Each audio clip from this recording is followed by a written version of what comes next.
Donald Trump has publicly rebuked Theresa May over her criticism of anti-Muslim propaganda, opening an extraordinary diplomatic spat between the transatlantic allies. Theresa May, don't focus on me, focus on the destructive radical Islamic terrorism that is taking place within the United Kingdom, the U.S. president tweeted on Wednesday evening. We are doing just fine. Trump's message came in response to criticism from the British Prime Minister's spokesman over the president's retweeting of incendiary videos posted by the deputy leader of a British far-right group. However, the @TheresaMay Twitter handle that Trump targeted does not belong to the British Prime Minister, but to a woman called Teresa Scrivener. Minutes later, Trump deleted and reposted the tweet, this time with the correct handle @Theresa May. A screenshot of Trump's Twitter account, with the original tweet. Photograph Twitter screenshot the angry tirade, crowning one of the most wayward days yet of Trump's presidency, earned a swift put-down from the U.S. Senator Orrin Hatch of Utah, who met May at Downing Street last week to discuss terrorism threats to both countries. He tweeted, PM @Theresa_May is one of the great world leaders. I have incredible love and respect for her and for the way she leads the United Kingdom, especially in the face of turbulence. May, who is in Jordan as part of a tour of the Middle East, did not immediately respond to the personal rebuke from Trump. She is due to deliver a major speech on Thursday outlining her hopes for increasing UK influence in the region after Brexit. But her trip, during which May also visited Saudi Arabia and Iraq, the first British PM to do so in nearly a decade, is being overshadowed by questions over the behavior of Trump. May's officials declined repeated requests on Thursday morning for a response to the new tweet. Theresa May visits the Iraqi Prime Minister Haider al-Abadi in Baghdad on Wednesday.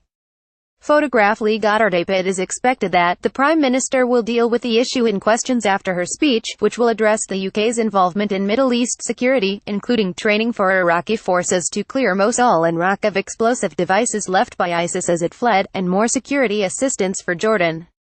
Among the likely questions will be whether she regrets being the first overseas leader to visit Trump after his inauguration, and his planned state visit to the UK.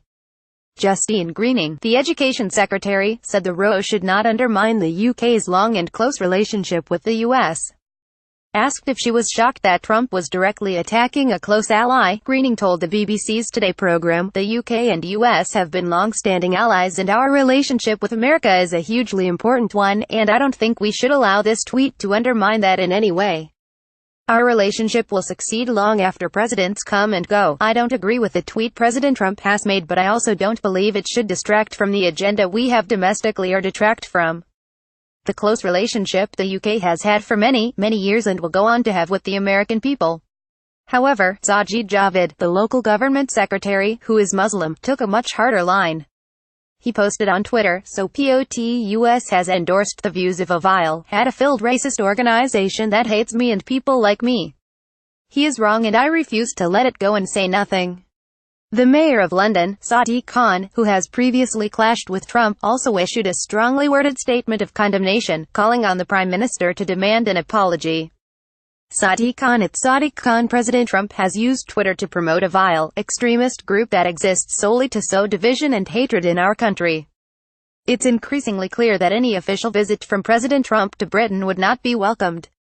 Pic.twitter.com's 1KTOJKFI November 30, 2017. The feud marks a new, unexpected twist in the special relationship that has benefited from personal chemistry between leaders such as Winston Churchill and Franklin Roosevelt, Margaret Thatcher and Ronald Reagan, and Tony Blair and Bill Clinton. There had been hopes that May and Trump, whose mother was British, would achieve a similar rapport. She was the first foreign leader to visit after he took office. They were photographed holding hands at the White House and she invited him on a state visit to the UK. But that has yet to take place after a series of controversies and warnings that protesters will take to the streets to show he is not welcome. Hostility in the UK deepened on Wednesday when Trump highlighted videos from the feed of Jada Franson of Britain First that purported to show a group of Muslims pushing a boy off the roof.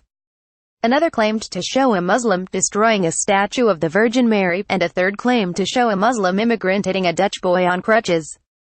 The credibility of the last video was immediately undermined when the Dutch embassy in the U.S. said the perpetrator of the violent act in the video was born and raised in the Netherlands. Franson has been charged with using threatening or abusive language following an appearance at a far-right rally in Belfast this summer. May's spokesman made clear Trump's invitation still stood but said it was wrong for the president to have done this. Boris Johnson, the Foreign Secretary, added, UK has a proud history as an open, tolerant society. Hate speech has no place here. The Labour Party leader, Jeremy Corbyn, described the retweets as abhorrent, dangerous and a threat to our society. He and several other members of Parliament called for the state visit to be cancelled. The Labour MP David Lammy posted, Trump sharing Britain first. Let that sink in. The President of the United States is promoting a fascist, racist, extremist hate group whose leaders have been arrested and convicted. He is no ally or friend of ours. At Real Donald Trump, you are not welcome in my country and my city. Justin Welby, the Archbishop of Canterbury, urged Trump to remove the retweets. Brendan Cox, widower of Joe Cox, an MP murdered last year by a man reportedly shouting, Britain first, as he shot and stabbed her, told CNN, I think we probably got used to a degree of absurdity, of outrageous retweets and tweets from the president, but I think this felt like it was a different order. Here he was retweeting a felon, somebody who was convicted of religiously aggravated harassment, of an organization that is a hate-driven organization on the extreme fringes of the far right of British politics. This is like the president retweeting the Ku Klux Klan. U.S. Democrats joined the condemnation. Keith Ellison, the deputy chair of the Democratic National Committee and a Muslim member of Congress, branded the president a racist. But the White House defended the retweets. The principal deputy press secretary, Rod Shaw, told reporters on Air Force One, we think that it's never the wrong time to talk about security and public safety for the American people. Those are the issues he was raising with the tweets this morning. Asked if Trump was aware of the source of the tweets, Shaw replied, I haven't spoken to him about that. The spokesman insisted, the president has the greatest respect for the British people and for Prime Minister May. Trump's new salvo echoed his criticism in June of London's Mayor, Sadiq Khan, after 7 people were killed and 48 injured in a terror attack in the city. Khan, the first Muslim mayor of a Western European capital city, hit back on that occasion and tweeted on Wednesday, Britain First is a vile, hate-fueled organization whose views should be condemned, not amplified.